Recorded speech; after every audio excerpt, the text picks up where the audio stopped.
So yes, we are here in Manchester now. What a little journey we've had up here. I've had time to get nervous and to think about who we're meeting. Mr. Carlo Ancelotti, the great Italian manager who's won league titles all over the place. Anywhere he's been, he's won league titles in Italy, Spain, England. He's the governor. He's won the Champions League 3 times. What a man. So I'm looking forward to finding out about his great Milan team, the different formations he plays, why he plays them. His best midfield, the man's managed some of the best players ever. So let's get in there and get amongst it.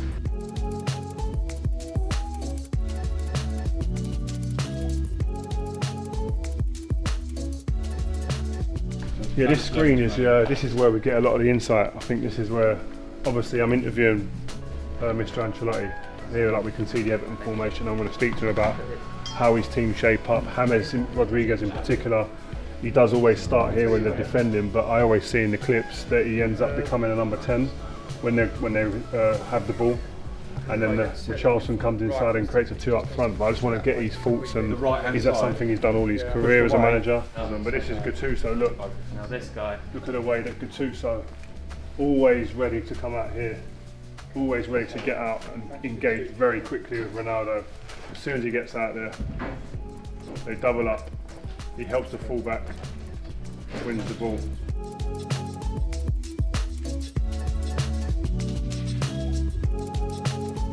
Only as good as the team around you. You're only as good as the team around you.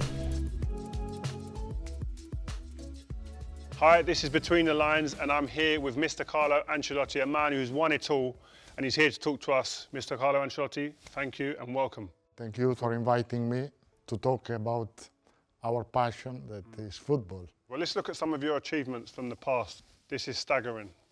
The clubs you've been at, AC Milan, Chelsea, PSG, Real Madrid, Bayern Munich, and you've won at every single club. Yeah, I'm really delighted to see this. I have a fantastic memory for every trophy I won. It's difficult to choose the best. Also, if I have in my mind, I think that the best was the first, and the first was the Champions League in 2003, Manchester with Milan. What was the most enjoyable moment? I mean, you said you had a great time, the first is the best, but where was your most enjoyable time? Enjoyable time, moment, for sure in Chelsea, enjoyable time. The year at Chelsea was really good, the first year was really good. And obviously you're great players, and we'll get onto that in a little while, but who are like your mainstays, like the guys that you knew that you come into games undroppable, you couldn't drop them in the big games, in some of these teams? Cedar was one of the players with strong character, strong personality, that is impossible for him to miss a top game. It was easier, for example, don't have him in a small game, but in the top game, Cedar was always there. Well, let's move on to the Champions League. Manchester United won the first leg, but this guy, Kaká, at this time was probably the best player in the world, no? At that time, he was the best player, without doubt. He was amazing. Without doubt. I mean, I watched this game, I was injured, I fractured my rib, and to see what he'd done on this day and in the second leg was amazing. Take me into the change room. How do you make this team recover? They lose momentum, and the team going into the second leg are probably Man United as favourites. I think I used a trick against them. I said, I think it is better. I really think this. It was better to, I think the defeat 3-2 give us the opportunity to think to win the games. Because with 2-2, you can go on the pitch in Milan and think that 0-0 was enough. I think the fact that we conceded a goal at the last minute, it was an opportunity to say the player, don't worry, we are going to win, because we have to win in San Siro, and we won. And the way you shaped up, is, you can correct me if I'm wrong, was like, it was just an amazing team. But for me, Pirlo was very important. I think Kaká was playing up here as a second striker. You tell me if I'm wrong. No, defensively the shape was 4-4-2. Like so Kaká was with Inzaghi. Setor went on the left side. We defended 4-4-2. Gattuso needed to double up Oddo with Ronaldo. So this was, you made special arrangement for Ronaldo? Exactly, okay. With Gattuso and Oddo. But with the ball, the system changed. We push up the two fullbacks, Cedor, Vin, between lines. It's like... so he was up here like this? Exactly, exactly. Wow. This was the system. Oh, good. And in this game, I think Scholl had the strong mark on Pirlo, and so I put Pirlo up front and Ambrosini as with the ball holding. Okay, so take Scholes away. Exactly. Okay. Tactically, you mentioned about preparing for Ronaldo. When I played under Sir Alex Ferguson, we never really catered or prepared for an individual player, but you say you did, and this is a great example, a couple I've got here. Gattuso, immediately, when Ronaldo got the ball, bang, straight out to him, wasn't he? Yeah, because in this situation, without the ball, Gattuso was on the right and double up with, This was what we planned. We were a little bit worried about the one against one of Ronaldo with Oddo. He was so aggressive, Gattuso, in this game. I always thought he was a good player, but here I saw his spirit, Gattuso was aggressive all his career. Yeah. Let me take you to redemption, Champions League final. Oh. I see a smile come straight away. Again, Kaká with the assist for Inzaghi. Was the team talk beforehand about revenge? 2007, yes, for sure. I think that we didn't deserve to lose in 2005. And I think it was the destiny that gave us the opportunity to replay the final against Liverpool. I was sure that we were going to win in 2007.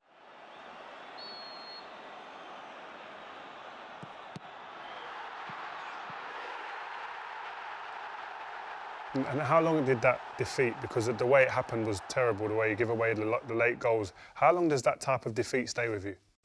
But I think that it was good, the club, the owner, Berlusconi, that gave us the support to move forward quickly, to prepare well the season after. The season after, it was a good season. We didn't win because we reached the semi-final against Barcelona in 2006. We lost the semi-final.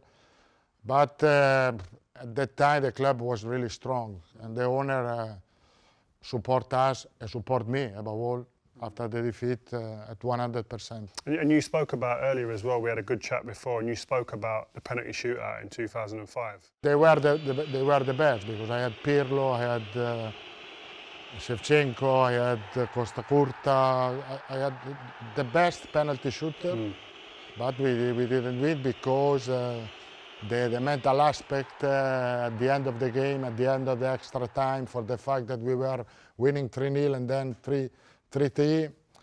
They were dead on their feet. They were dead. They were dead. Crazy. In 2003, I didn't have a really good penalty taker because I put in the 5-3 defenders. We won. Wow.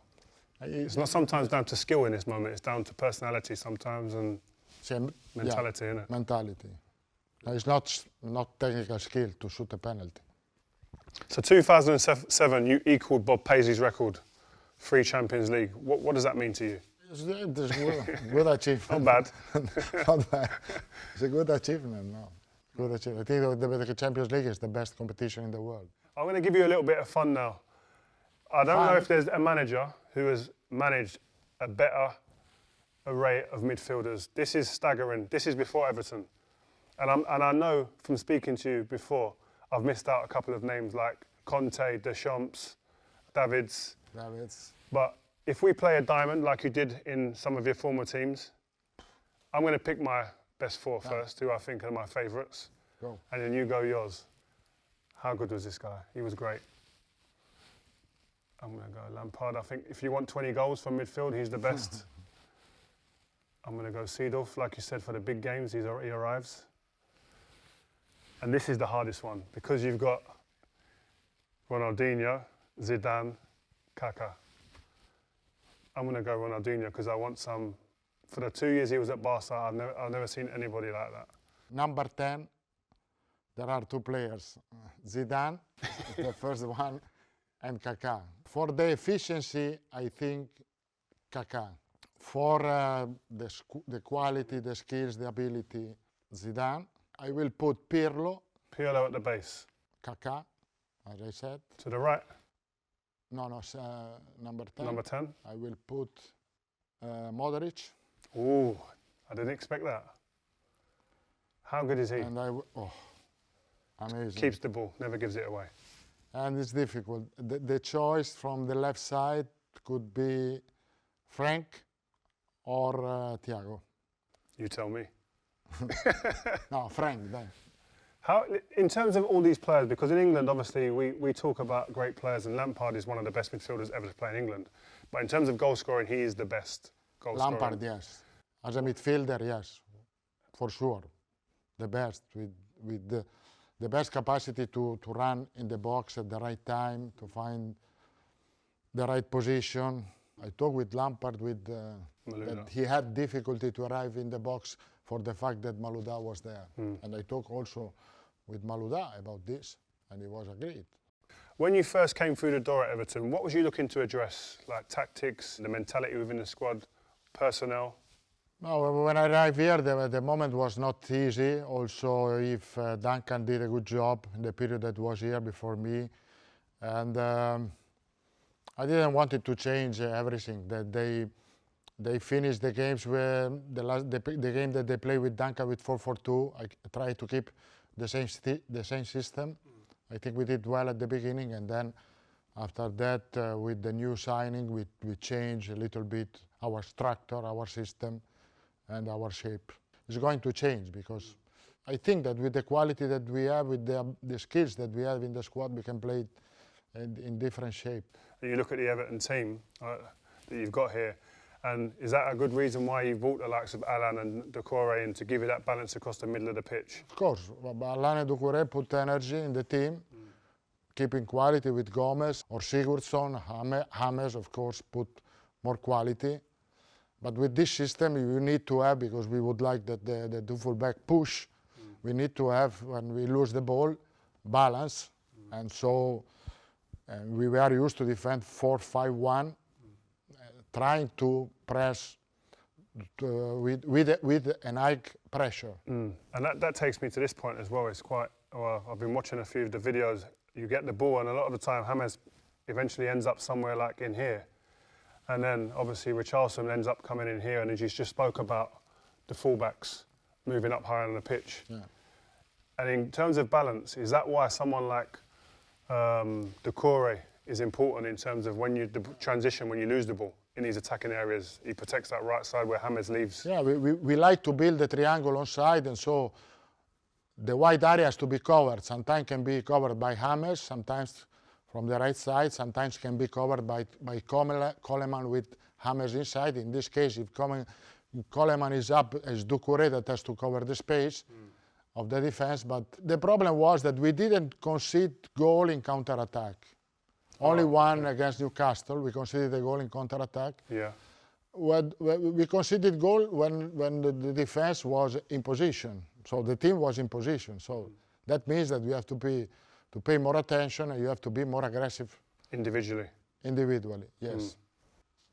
Because to defend is not, of course, you can find a defender better tactically, but most of the time is concentration and sacrifice, and to try to work together. And then when you've come into Everton, which player has surprised you the most? I didn't know Michael Keane or Gate.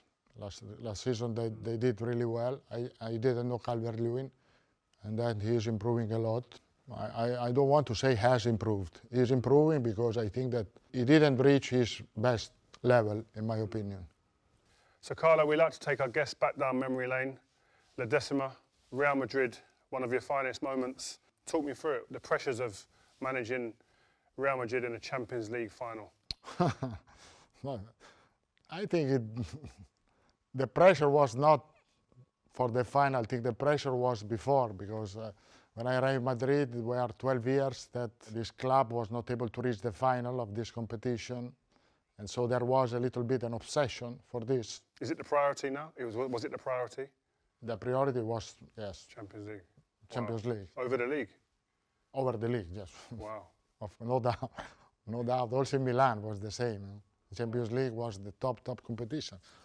And I think that was for everyone a great motivation, that competition. We were really focused there. We had a good season. I think that the fact that in April we beat in the final of the Spanish Cup, Barcelona gave us more confidence, a little more confidence. It was the most important period because we were close to the semi-final with Bayern, against Bayern. But the motivation of the club, of the supporters were strong for this competition. Was one of the reasons because we were able to win. Also the quality of the team was really good. Did playing against Atletico as well add to the pressure in the final, all Spanish final? Yeah, it's a derby, but also the fact that Atletico was always a difficult team to play against because they were really well defensively, they're really strong, really aggressive, and we didn't start well the game, conceding a goal with a mistake, and then to come back in the game was really complicated. And that's a rush of blood from Casillas there. And how does that change your half-time team talk? Because this is just before half-time. I think that during the half-time, I think that we were a little bit nervous. I said to them, you have to calm down, take a control of the game. At the end, we are going to score. But I didn't tell them we are going to score in the extra time. I said, don't worry that we have to take out the nerve that we have to calm down, to play better football, to be efficient in front, avoid counter-attack. Well, on to the missed chances that you guys had in this game. When you see chances like this going and you're missing chances like this, do you start thinking at any point on the touchline, this might not be our night?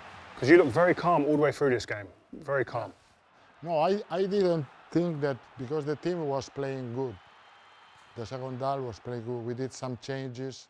I put on Isco and Marcelo just to push a little bit forward. We had the opportunity, we had the control of the game. Of course, you can lose the game because sometimes you are not able to score. And we never lost a confidence. Did Ramos playing left wing at some points? No, but we were all in the attack to try to equalize. I think at the end we deserved to equalize, also if it was the last minute. It's crazy. I mean, Ramos, we just mentioned him there. He's a player, huge character, huge personality, scores big goals. Here's another one. Yeah. Top level in every skills, character, personality, quality. I think he can play as a striker. He doesn't have problem. Wow. I think Ramos is born to play football.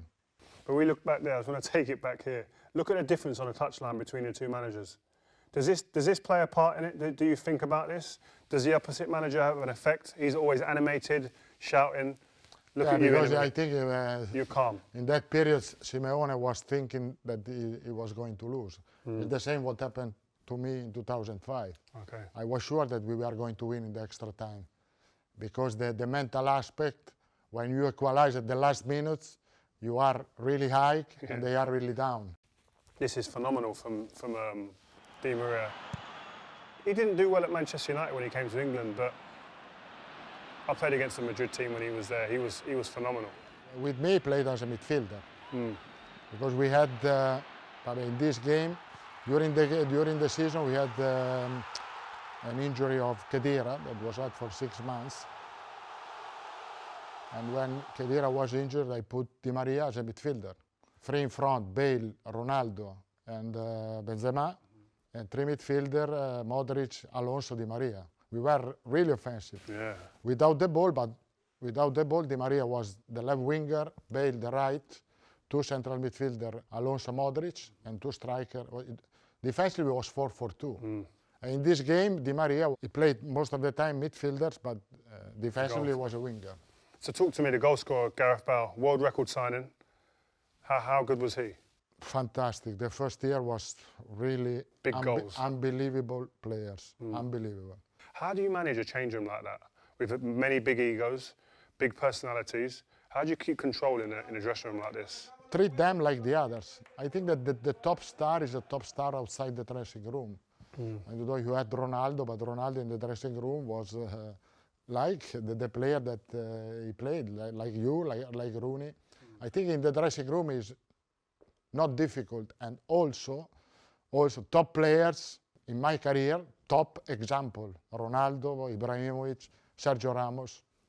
So they have strong personality, they can have their opinion, and you have to respect. I think I respect their opinion, because sometimes talking with players, they can give you a different idea what you are thinking. The fact that I put Pirlo as a holding midfielder, it was an idea, but supported by Pirlo. Because if Pirlo said to me, I don't want to play there, I'm not comfortable, I have to forget my idea. I don't want to force him. So when you said to Pirlo, all them years ago, you're not a number 10 now, I'm going to try you as a holding midfielder, what was his reaction to that? Because some players nowadays, you say, oh, a right winger, I want you to play right back, they take it as an insult, and he doesn't like me as a player, I don't want to do that, and they have a bad reaction to it. How was he? Simple, he said to me, I want to try, because I think I can do. I said to him, there you have more space to show your quality that are fantastic. Played number 10. I said, I am a little bit selfish saying this, because I need a player with quality in front of the defense to build up. As a number 10, you have more difficulty. And you have most of... You can see the game like this. You can see the game. I played 10 years in that position, I knew. Great, I love Pirlo. I could speak about him all day. I want to take you back to your great night here. Marcelo, you brought him on as a substitute in this game. I was not happy before the game, but I think he was helpful, because when he came in, he was a little bit upset with the manager, but... Good reaction. Good reaction, yes, of course. He didn't sulk, I like that. But at the end, it went well. Exactly, sometimes the substitutes are the ones that can win the game, huh? Yeah. And then this man, Ronaldo, steps up and scores This the was the goal number 17 of Ronaldo in this competition. And It's I won a bet, because I said to him, if you score 20 goals, I'm going to pay. But if you score less than 20 goals, you have to pay. Did he pay? A dinner. He didn't pay yet. You have to call him and say, do you remember this? But what a night. So the pressure to win the Champions League is bigger here than anywhere you've been? Yes, I think so. Wow. Where does this one rank in all that you've won? The victor of this competition is to compare them in 2003. Wow, so your best. Yeah. Well, listen, Carlo, I've absolutely enjoyed your company. Thank you, it was a pleasure. Thank you very much. And listen, hopefully many more successful nights, something like this at Everton. I'm sure you're hoping. I hope so to do the same with Everton. Good. I think for this club is a good time and the right time, and to celebrate some trophies. Well, good luck. Thank you. Cheers. So that, as they say in this game, is a wrap. Just finished with Carlo Ancelotti, the Everton manager, but we went back through his best bits.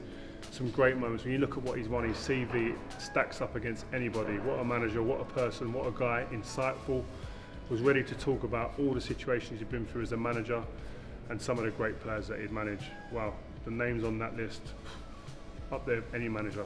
So listen, we've had a great time. I'm off on the motorway now back to London. Take care. If you want to subscribe, make sure you click the box down there. And if you've enjoyed it and want to watch the full edit, click the box down here. Take care and enjoy.